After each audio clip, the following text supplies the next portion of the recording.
Takže dobrý deň, vítam vás v programe Cinema 4D, kde si spravíme tutoriál. Vytvoríme si 3D písmo, ktoré na konci bude vypadať nejako takto podobne. Môžu byť odlišné farby, to vôbec nevadí. Takže vytvoríme si nový súbor. Ako prvé si spravíme text. Čiže dáme pridať krivku, text, zadáme si názov textu, ja dám maturita. Zadáme si font písma iný, asi dám latín. Vidíme, že písmená sú trošku od seba, takže si ich dáme bližšie. Klikneme na horizontálne zmeny a dáme si napríklad minus 16 cm. Vidíme, že sa nám dali k sebe. Ja si ho ešte troška zmenším a posuniem. Keď chcem, aby sa mi z tohto textu stalo 3D písmo, jednoducho pridám hypernoops, vyťažený. Text v objektovom manažéri si dám pod hypernoops.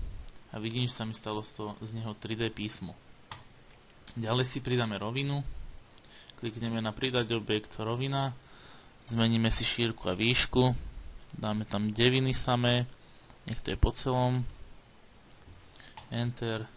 Vidíme, že rovina nám prekrýva troška dosť písmo. Takže si ju troška znížime.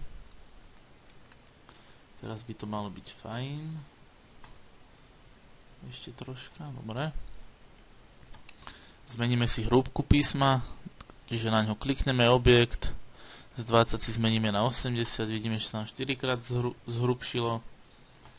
Keď chceme, aby sa nám tento text rozdelil na viacej častí, tak si pridáme ešte ďalší hypernoops, jednoducho dáme ctrl-c, ctrl-v, rovinu dáme nižšie, klikneme na stredný hypernoops, zmeníme jeho hrúbku. Zmenili sme jeho hrúbku a vidíme, že sa nám text rozdelil na dve časti. Takže túto časť textu si dáme do stredu jednoducho, že potiahneme Z-kovou osou a dáme si ju do stredu.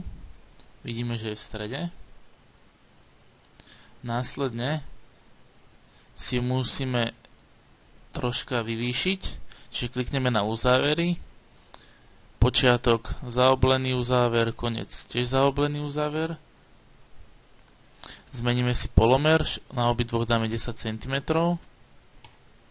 Vidíme, že sa nám to zmenilo, klikneme si na rendering a vidíme, že máme rozdelené pekné písmo, text. Materiály pridáme jednoducho, že klikneme dvakrát na materiály, klikneme na ňo, dáme si akú chceme farbu, ja si dám napríklad čiernu, to je v pohode. Tu máme vlastnosti materiálu, kde si môžeme meniť všetko, čo len chceme. Svietivosť, prostredie, mlhu si môžeme pridať. Ja si to nechám takto. Kliknem na ňo, pridám ho dopredu. Vidíme, že sa nám predná časť dala čierna. Ďalej si pridáme shader. Klikneme si súbor, shader, pridáme si new key. Taktiež si dáme jeho farbu, napríklad neviem, červenú. V pohode, môžete si dať hociakú inú. Kliknem na ňu, dám to do stredu. Vidíme, že to máme pekne vymalované.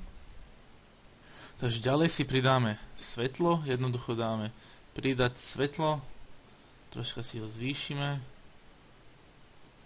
Zmeníme tieň na mäkký. A keď to zrenderujeme, vidíme, že máme niečo, čo sme chceli.